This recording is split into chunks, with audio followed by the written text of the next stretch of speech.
que muchos planes han migrado a otro tipo de planes de que ahora se llaman de contribución definida, que es lo que estamos viendo ahorita, es otra cosa. Pero bueno, el tipo de plan que más beneficia al jubilado es de beneficio definido porque te da certeza del nivel de pensión que puedes obtener. Por ejemplo, si nosotros tenemos un plan de pensiones que nos da el 2.5% por cada año de servicio del salario y yo trabajé 40 años, entonces este plan de pensiones me va a dar con certeza 2.5 por 40 por el salario. ¿Esto cuánto es? Pues esto es el 100% del salario. Todo mundo quisiéramos tener un plan así y haber vivido una carrera en el trabajo de 40 años, pero eso no ocurre normalmente. Entonces, bueno, al final del día, si podemos diseñar un plan de beneficio definido que a una persona le garantice un ingreso, pues eso ya será una ganancia para la persona porque sabe a qué está aspirando. Entonces ya el diseño es la primera parte. Y luego el actuario debe decir, ok, el diseño dice cosas muy concretas y fíjense cómo el diseño nos debe de ubicar en el tiempo, en el tema de los flujos de pagos de pensiones y obviamente toda la estructura financiera que tenemos que diseñar y que echar a andar. ¿Por qué? Porque el diseño es elegibilidad. La elegibilidad es muy importante porque dice todos los empleados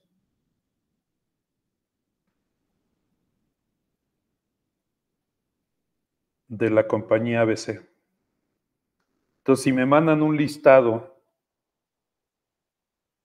del 31 de diciembre de 2025 y me mandan 100 personas, a esas 100 personas yo tengo que considerarlas como los que van a estar gozando del plan de pensiones cuando se jubilen. Y evidentemente, pues lo que vamos a tener que hacer es un plan financiero para tener los recursos para pagarles a 100 personas en distintos puntos del tiempo.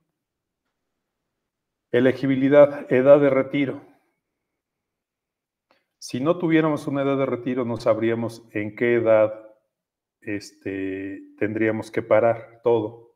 Nuestras proyecciones no tendrían principio ni fin, no sabríamos cuándo se va a jubilar la persona, no, pues no sabemos, está libre la edad de jubilación, no, pues así no se puede, porque podría ser mañana, podría ser pasado, podría ser cuando tenga 100 años, ¿cuándo?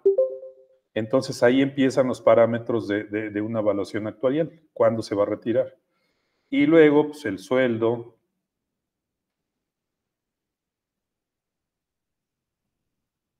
y luego con qué sueldo se va a calcular la pensión. Nosotros hemos usado mucho el tema de el salario en R, que la notación es SDR, y luego ya tenemos el beneficio. El 1% por toda la antigüedad es un ejemplo, por SDR. Y luego beneficios adicionales. Cuando vimos riesgos nos dimos cuenta que una de las cosas más impactantes que vive un jubilado, desde que leímos el artículo ese famoso de McPherson del tema de la jubilación, nos dimos cuenta que la inflación es un tema que siempre se debería de considerar. Nada más que el tema de ajuste por inflación es muy peligroso porque tiene un costo bastante alto. Entonces, este marco que es las reglas del diseño, lo que nos permiten a nosotros como actuarios es hacer lo siguiente. Y así lo tienen que pensar. Aquí en X gana un salario X. En R yo puedo proyectar el salario porque tengo una escala de crecimiento de salarios. Y luego con esa SDR yo puedo calcular BDR, que sería una función de ese salario y de los años de servicio preferentemente, como la fórmula esta del 1%. Entonces ya puedo calcular BDR el 1% por 40 años de trabajo, por un sueldo cuando se esté jubilando, a lo mejor va a ganar 98,000 pesos. Eso es lo que le vamos a dar de pensión. Y entonces ahí empieza ya todo el proceso de cálculo actuarial que nosotros hacemos de decir, ok, en ese momento, si yo ya sé cuánto vale la pensión, yo también ya sé cuánto necesitamos de reserva para pagar esa pensión. Si la pensión es pensión mensual, vitalicia, anticipada, entonces yo como actuario me tengo que poner a calcular con una hipótesis de mortalidad, me tengo que poner a calcular esta anualidad.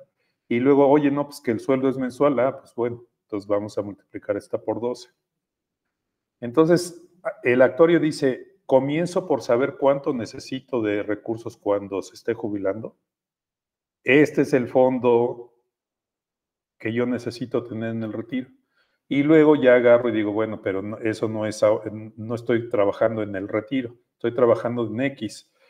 Bueno, pues lo que entonces yo necesito de dinero es, si yo tuviera BDR por ADR,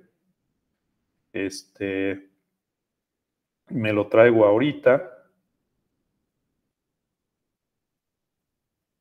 Y esto también sé que lo puedo calcular como nosotros sabemos. Tenemos por ahí nuestros valores conmutados. Ya vimos por qué los valores conmutados ayudan mucho cuando estamos haciendo matemáticas de pensiones, porque esto se escribe más fácil que andar cargando B a la R menos X y por R menos X, P de X. ¿De acuerdo? Así está. Entonces me lo traigo a X y ya después agarro y digo, ¿sabes qué? Yo puedo financiar sobre este valor, sobre lo pasado y luego sobre el costo de un año. Y eso es lo que aprendimos con métodos de costeo. Aquí yo tengo AL de X. AL de X son costos normales. AL de X es el valor presente de costos normales desde Y hasta X menos 1. Si se dan cuenta, cualquiera de los métodos de costeo que vimos, lo que va haciendo es, dice, pago esto. Y pagar eso significa, pues vamos a pagar lo que no tenemos fondeado del pasado y los costos normales desde X hasta R menos 1.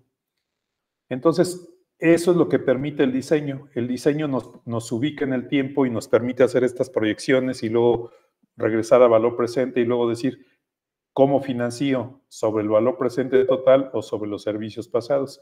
Ya vimos que crédito unitario tradicional, crédito unitario proyectado y el edad de entrada trabajan sobre ese principio. Y el método agregado dice, no, pues a mí no me importa el pasado ni el futuro, yo voy a financiar sobre todo. Voy a financiar lo que me falte del valor presente de los beneficios hacia adelante. Entonces, bueno, eso es lo que permite el diseño, ubicarnos en el contexto de calcular valores presentes.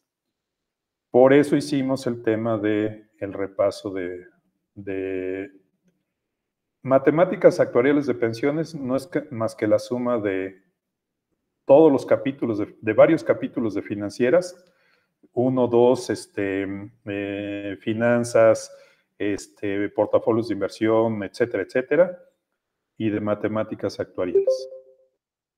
La fusión de estas dos cosas da matemáticas actuariales de pensiones. Luego con eso ya sabía yo lo que me permitía el diseño, me permite ubicarme en el tiempo y calcular valores presentes. Hicimos mucho trabajo de valores presentes. Y ya sabiendo de valores presentes, vimos el corazón de lo que vamos a hacer de lo que debemos de aprender en este curso, que ya es muy sencillo, porque desde que empezamos acá con esto, empezamos a hablar de valores presentes. Cuando vimos el repaso, mucho de lo que vimos de repaso era valores presentes. Cuando ya hablamos de fórmulas, pues era repasar sobre lo mismo. Y cuando ya vimos métodos de financiamiento, ya lo que estábamos hablando es ¿qué camino elegimos? Opción 1. Financiemos el valor presente de los servicios pasados que no está financiado, que lo conocemos como UAL de X, y en la primera evaluación, en X se congela y se amortiza.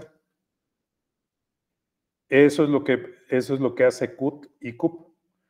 La primera evaluación que hace en X, ahí dice, bueno, ¿cuánto es lo que no tengo pagado los servicios pasados? Y eso lo empieza a amortizar hasta que se acabe en N años.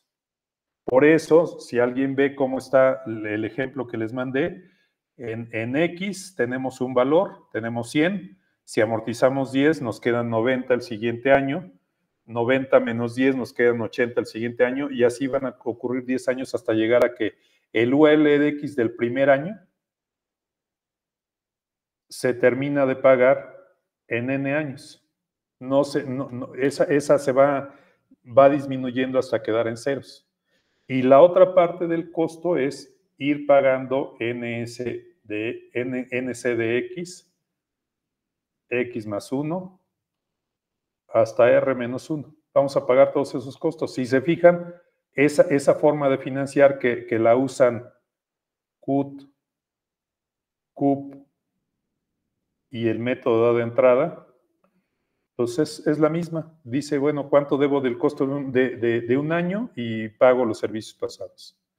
Y la otra forma es la de voy a pagar del valor presente lo que no tenga financiado como un porcentaje de la nómina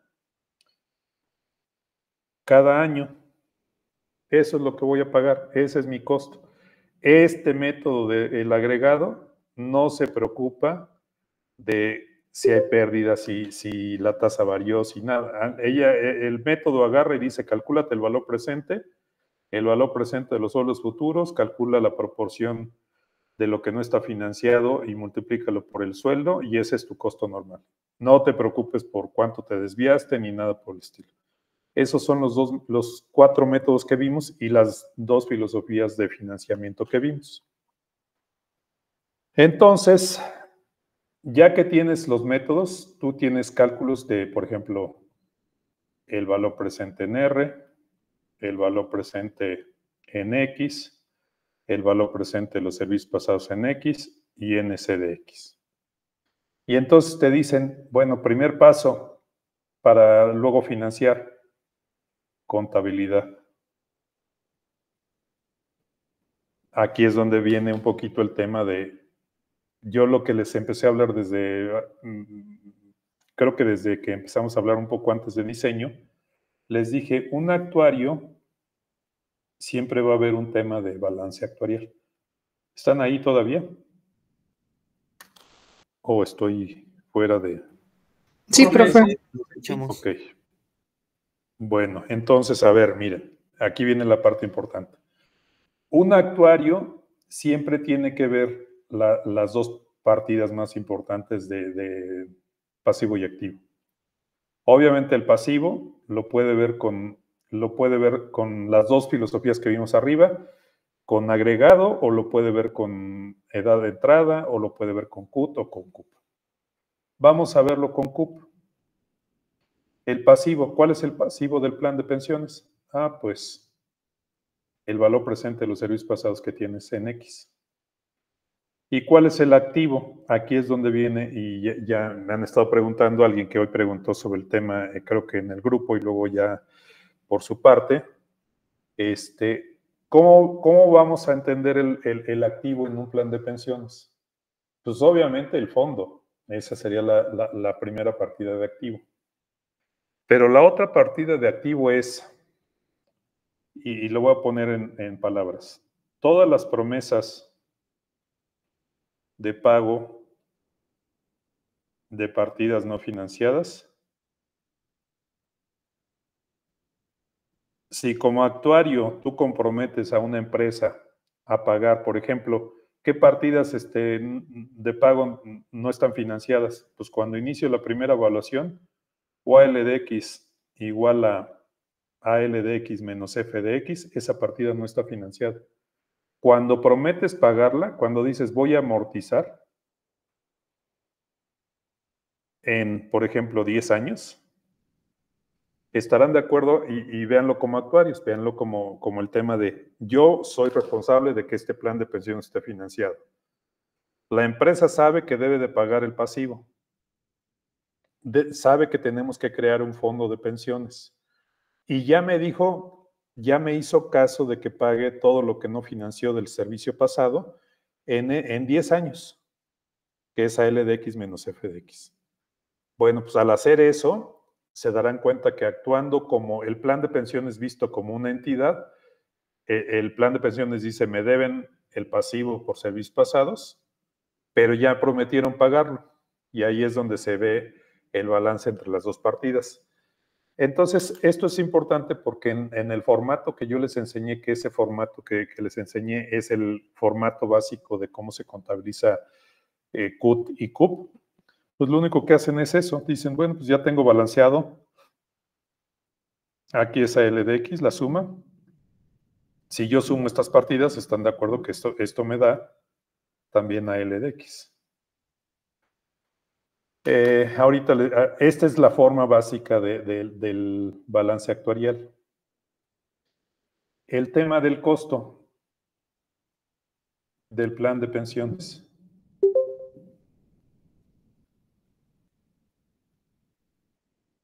¿Cómo se ve el costo de un plan de pensiones? Ya el actuario, basado en CUP también,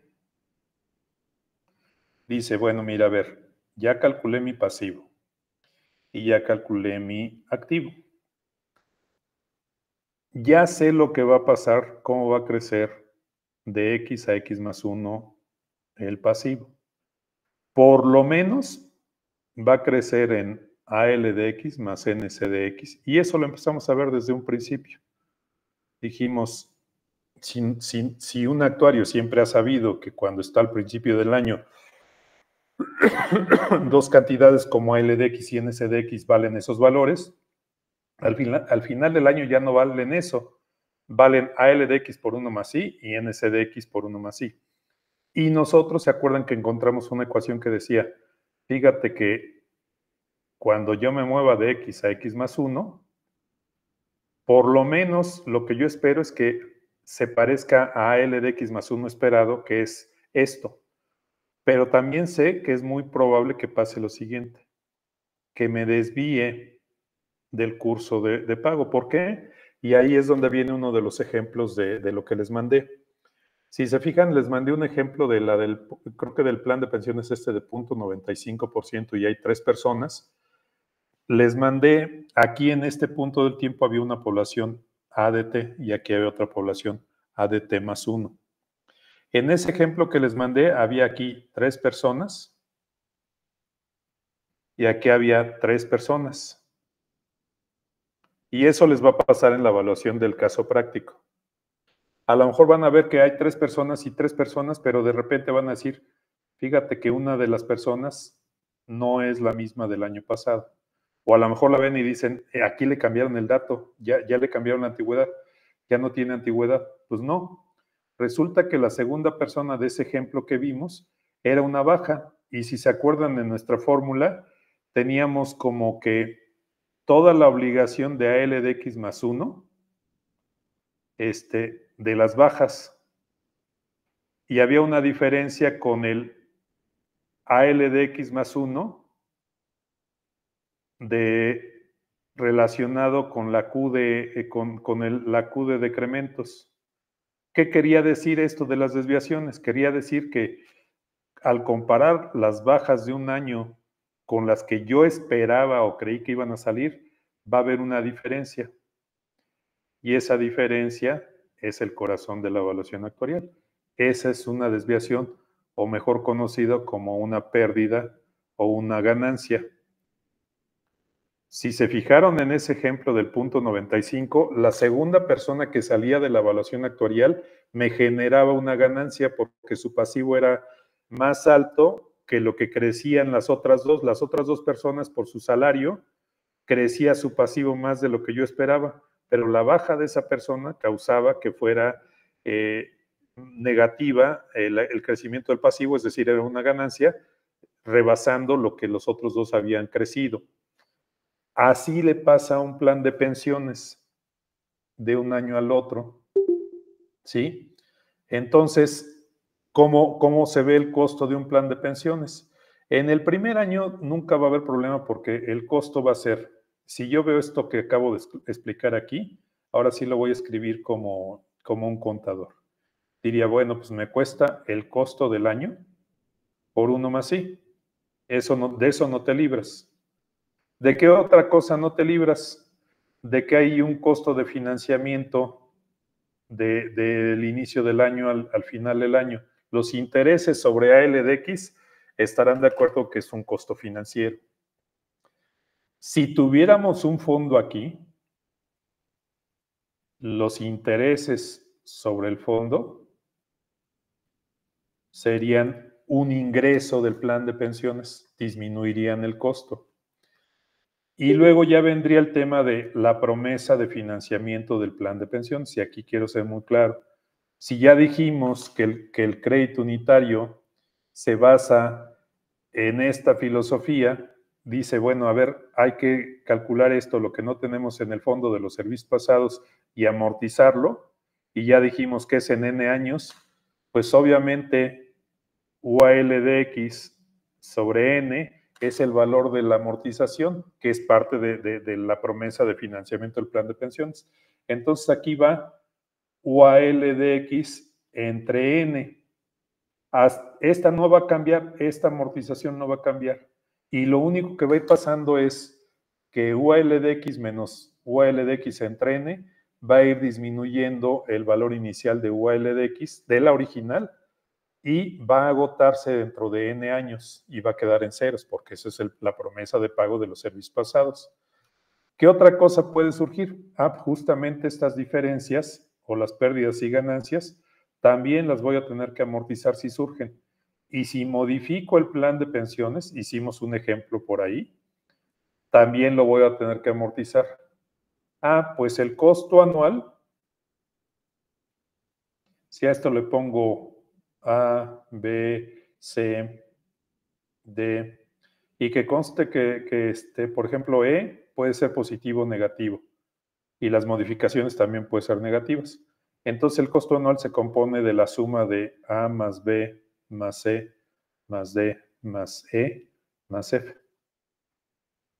Y ya está, ese es mi costo de un año de obligaciones. Y luego dirán, bueno, ¿y cómo me muevo al final? Pues está muy fácil, porque AL de X más 1, ¿a qué es igual? El valor esperado. Pues ya sabemos, AL de X más AL de X más NC de X por 1 más I. ¿Qué otra cosa voy a tener en el balance? Pues y voy a tener el fondo en X más 1. Lo que yo espero. Pues es el fondo en X, más los intereses, más las contribuciones, menos los pagos sería. La diferencia entre esos dos me da el UL de X más 1 esperado. Si se fijan, y aquí viene la parte que me estuvieron preguntando de, oye, pero ya no se parece al UL de X original, pues no, porque el UL de X más 1 ya es totalmente diferente del anterior. ¿Por qué? Porque está basado en qué es lo que espero yo tener y lo que es de obligación, esto, menos esto. A eso es igual el UL de X más 1 esperado.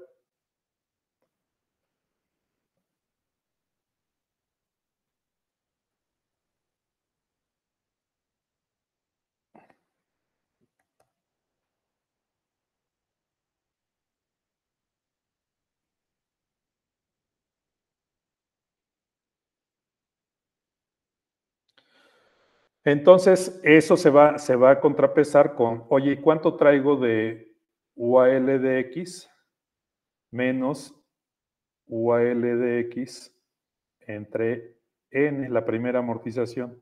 Pues y va a ir disminuyendo. UAL de X, siguiendo la amortización, se va a ir agotando hasta convertirse en ceros. En teoría, si todo lo hice bien, estas dos cantidades van a ser iguales. Van a ser iguales. ¿Qué va a pasar? En X más 1, cuando vuelva a hacer la evaluación, puede surgir aquí una pérdida y ganancia, que va a ser parte de estas partidas de acá arriba de promesa de pago de partidas no financiadas. Es decir, aquí además del UAL de X, aquí va a surgir más pérdidas y ganancias, también amortizadas, por amortizar, y también va a surgir, si hay una modificación del plan de pensiones, también va a estar ahí en el balance. La suma de esas tres partidas tiene que ser igual al UAL de X ya calculado nuevo. Entonces, esa es la mecánica. Entonces, el fondo, ahí se va a balancear. Por eso, si ustedes ven, ahora voy a abrir mi hoja de cálculo de lo último que les mandé. ¿Algún comentario?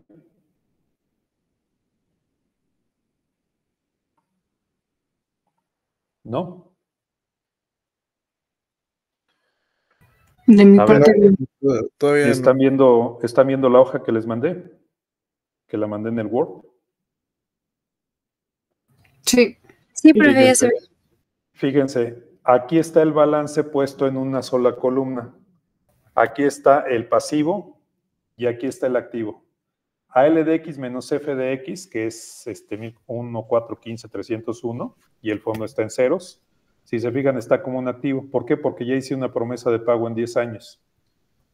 Miren, aquí está si le pongo un color a fíjense cómo aquí está la promesa de pago de los servicios pasados. Aquí está una 10ª parte, pagándose dentro del costo. Y eso es lo que es el método de financiamiento. Dice, paga a L de X en 10 años.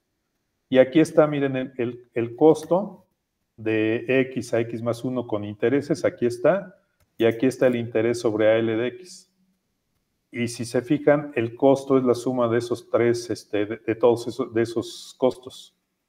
Y luego dicen, bueno, ¿y cómo llego a acá? Fíjense lo que suma.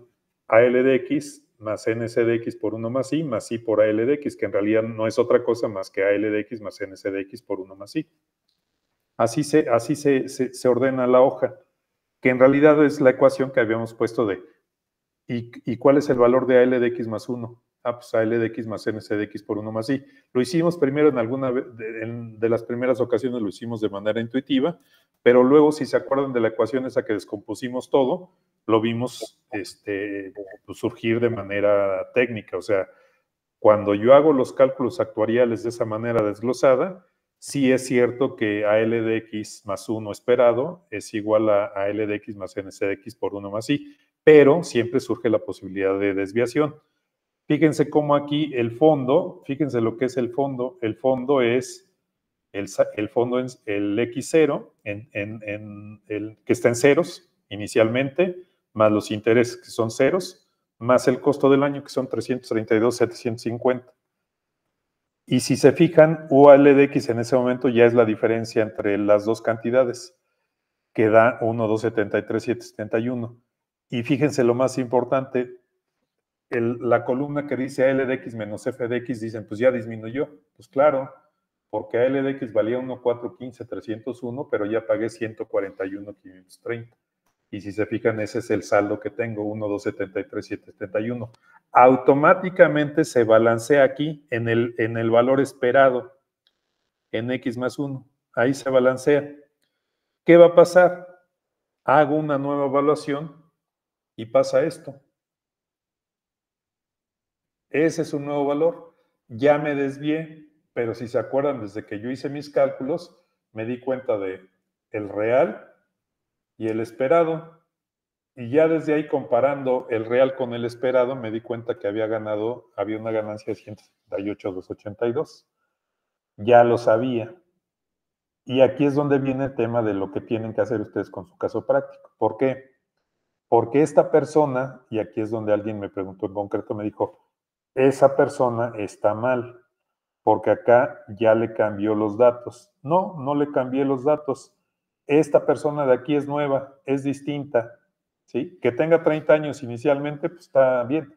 Podría haber tenido 22 años de ingreso, o 27, o lo que sea antes de 30, pero básicamente lo que estamos viendo aquí es que acaba de entrar una persona de 30 años sustituyendo a una persona que ya tenía 15 años trabajando. Esas son las bajas. Ahí es donde se ve el tema de parto de una población y llego a otra población. Y la población en T+1 se explica por la población original menos las terminaciones, menos los retirados. Y eso fue lo que nos llevó a la ecuación aquella de cómo se comporta AL de X más 1. Entonces, eso es lo único que va a pasar. ¿Qué pasó ya en la vida real? Pues me di cuenta que ya me había desviado en 178,282 y miren cómo se balancea de forma automática. Si yo tengo el mismo fondo que el que dije que quería tener, entonces fíjense que tengo una desviación. Yo esperaba que mi desfinanciamiento fuera 1,273,771 y resulta que tengo menos desfinanciamiento. Solo debo 1,095,489. Fíjense, la cantidad que debo de amortizar, sigo mi plan de amortizar 1,273,771. Debo de pagar otra vez. Fíjense cómo sigo el plan de financiamiento. Agarro y digo, bueno, a ver, debo esa cantidad y voy a seguir pagando esta cantidad, que es la misma que el año pasado. Esta cantidad que originalmente empiezo a pagar, la voy a terminar de pagar en 10 años. Pero aquí hago mi segundo pago. Y viene la parte interesante. Surge el renglón que dice desviaciones. Le debería de poner pérdidas y ganancias actuariales. Y naturalmente, cuando yo hago la diferencia entre las partidas de 1,095,489 y 1,273,771, si se fijan, de manera natural la diferencia son 178,282, pero además coincide con la desviación que yo ya había calculado entre lo esperado y lo real, 178,282. Y fíjense cómo aquí es donde viene el tema de, en un balance actuarial, claramente esta cantidad, 1,095,489, es lo mismo que sumando estas dos cantidades. Miren, si las suman ustedes dos, la cantidad sumada da 1,095,489. 1,273,771 que estoy por pagar en otros 9 años y menos 178,282 que es una ganancia de este año. Las dos partidas que voy a estar amortizando son las mismas que lo que le debo al plan de pensiones. Ahí es donde otra vez se vuelve a demostrar que está balanceado lo que voy a pagar en los siguientes años con lo que le debo al plan de pensiones. Y ya de ahí se calcula el costo. El costo normal por 1 más I, los intereses sobre AL de X más 1. El interés, ahora sí, el fondo ya es distinto de 0. La amortización que sigue. Y fíjense cómo estoy amortizando aquí. Si veo esta cantidad, le voy a poner otro color. Si se fijan, esto de aquí es una décima parte de la pérdida de ese año, la ganancia de ese año. Y lógicamente el costo disminuye porque tengo una ganancia. Sigo mi mismo argumento. AL de X más 2 es AL de X más 1 más NC de X por 1 más I. Me da 1,614,997. Si yo lo hubiera calculado a mano como seguía de mi fórmula, me sale esto. Aquí lo hago para que el contador vea que AL de X más 2 es el saldo inicial más el costo normal con intereses más el interés sobre L de X, que es mi fórmula actuarial. El fondo crece en el saldo inicial, en el saldo de 332,750, ahora sí más intereses, 29,947, más la aportación que son 280,513. Y eso me lleva a 643,210. Saco la diferencia entre el fondo y lo que debo y me queda una deuda de 971,787. Tengo por pagar y vean cómo aquí sigue la lógica. Dice, del ALDX original ya llevo 2 amortizaciones, entonces ya voy en 1,132,241.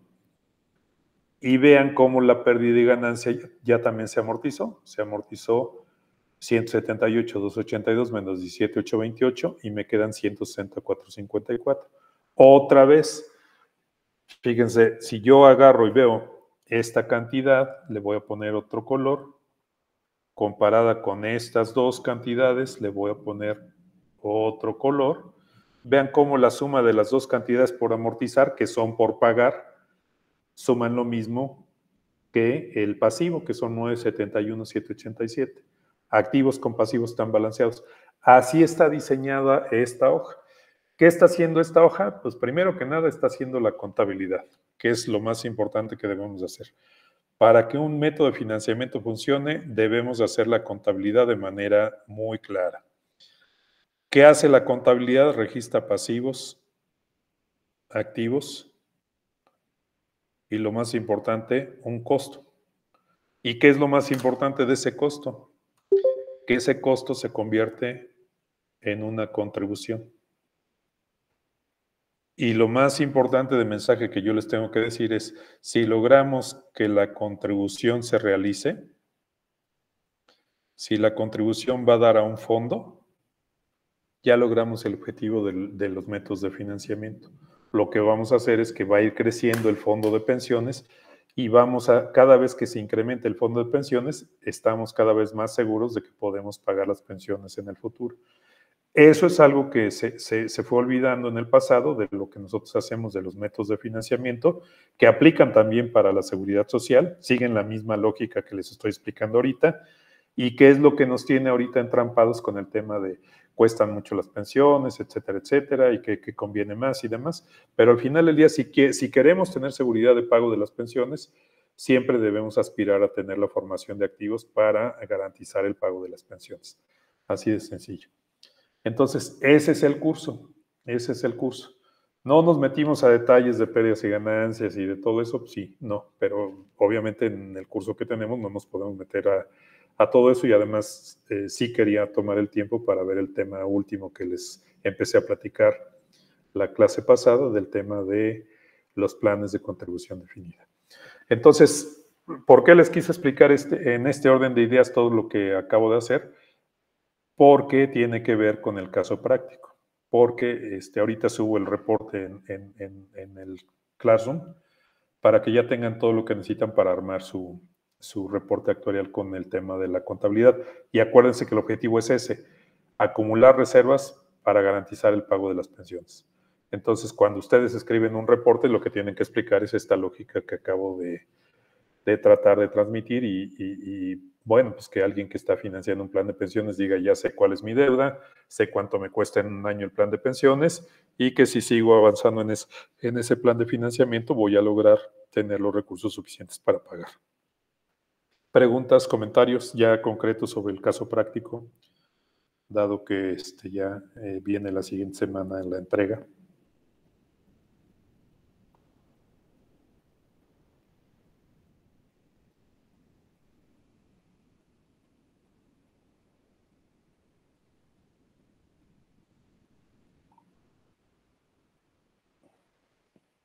¿No?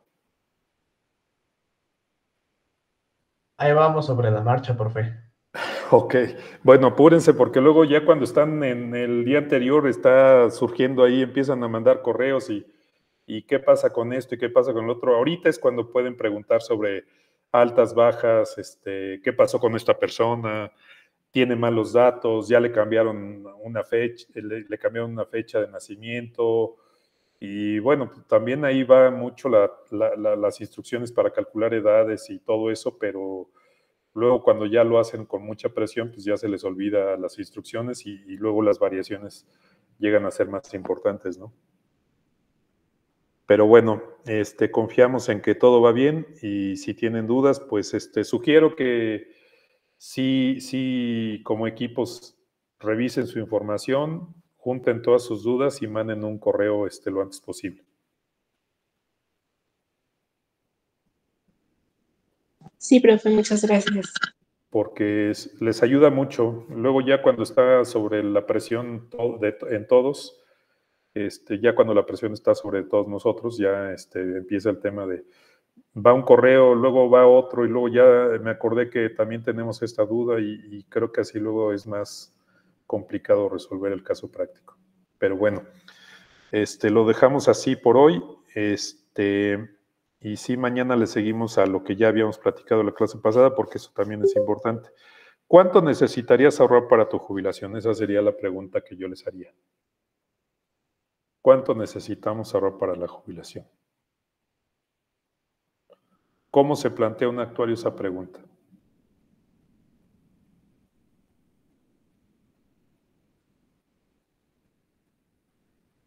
De acuerdo a lo que nos queremos proteger, ¿no?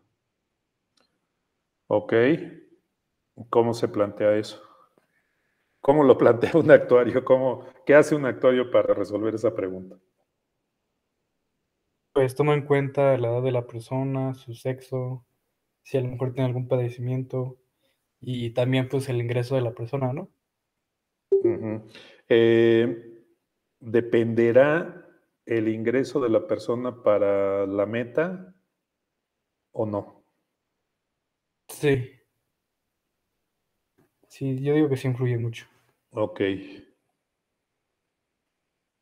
¿Lo podríamos demostrar?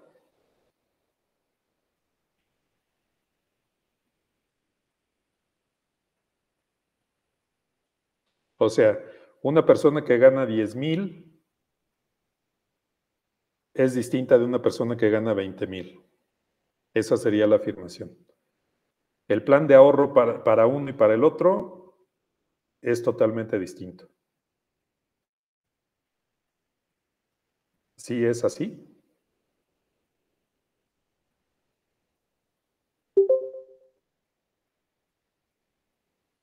Pues dependiendo de cuánto quieren tener de pensión y qué proporciones a su salario, yo creo, bueno, si tengo esos datos, pues yo podría decidir mejor. Ok, ok. Bueno, pues eso es lo que debería de pensar un actuario y se supone que ya ahorita, como estamos en octavo, ya tenemos todos los elementos para decir con firmeza, sí depende del sueldo y se puede demostrar independientemente del nivel de sueldo o para cualquier sueldo o de plano decir, mira, pues sí, si ese de T es, si ese 1 es distinto de ese 2 para dos personas, la persona 1 y la persona 2, si aspiraran a tener el 100% de su sueldo cada uno, el porcentaje de ahorro sería distinto. Esa sería la afirmación. ¿O no? ¿O no? El porcentaje sería lo mismo, yo creo. Ok, Si inician en el mismo momento. de acuerdo. Entonces no depende del sueldo.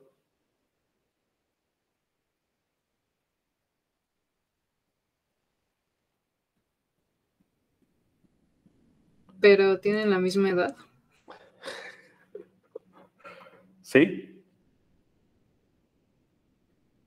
Si parten de la misma edad y del mismo sueldo, el nivel de ahorro es igual.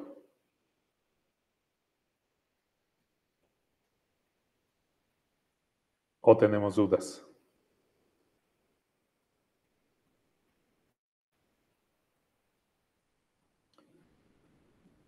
Bueno, esa es la pregunta. Si se dan cuenta, ese es el problema que tienen todas las personas de su generación y algunas que ya van adelantadas de ustedes, porque ese es el tipo de pregunta acerca de las pensiones.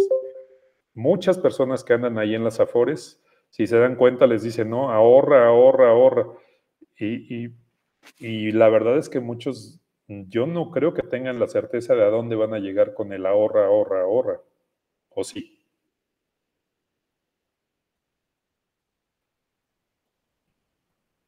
¿Alguno de ustedes ha hecho esa cuenta?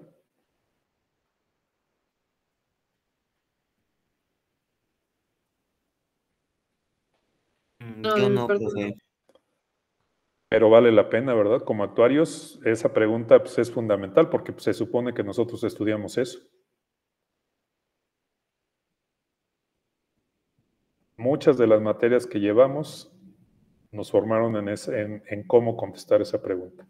Si se acuerdan de algunos problemas de matemáticas financieras y de portafolios y de todo eso, yo creo que si regresan a esas materias dicen, pues yo debería de poder contestar esa pregunta. Entonces, por eso, sí, ya solo nos vamos a concentrar en estas dos cosas. El caso práctico, por favor, avancen, manden dudas. Y en la preparación del otro examen, del de CUT y CUP. Y de aquí en adelante se admiten todas las dudas sobre esos dos temas. Y ya nada más vamos a ver como un tema de formación y de cómo resolver estas preguntas. Esta última pregunta sobre el tema de cómo pensar el tema de las pensiones cuando el vehículo es la formación de ahorro, cuando el vehículo es un fondo de retiro individual. Y nos vamos a contestar esa pregunta y vamos a ver que pues también hay riesgos. No todo es miel sobre hojuelas.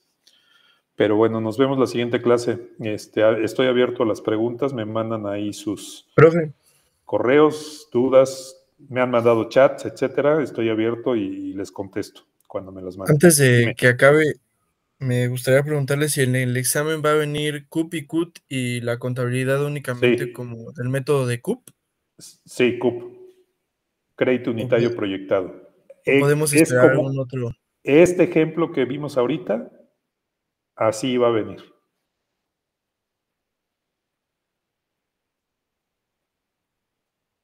Así. ¿Ok? De acuerdo, sí. Muchas gracias. Ok, bueno. Por eso hice el repaso, por eso aclaré cosas de las partidas y de la interpretación contable.